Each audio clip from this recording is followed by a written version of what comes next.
My truck here has a regular Chevy HEI distributor with a Mopar bottom.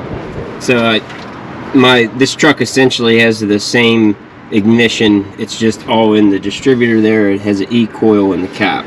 And the box used to be here. I took it out of there.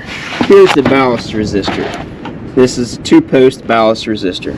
I found the hot side of it when the switch is on the on and start position, and I just run a wire there over to my distributor, which if you had a coil, you just put it on the hot side of the coil.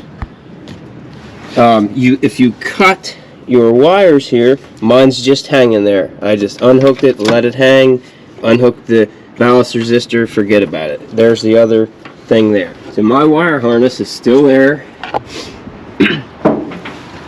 There's the distributor plug not being used. There's the coil mounts. If you cut that wiring harness, wired it into my box with your module, this stuff could remain hooked up and just bypass the ballast resistor. And all you need to do then is run the hot from there, or just jump the resistor, or run a bigger, better gauge wire to the hot side of the coil, and that eliminates the ballast resistor. Switch and choke, everything. A bit of water.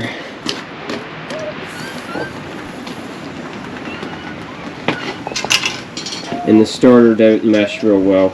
I shimmed and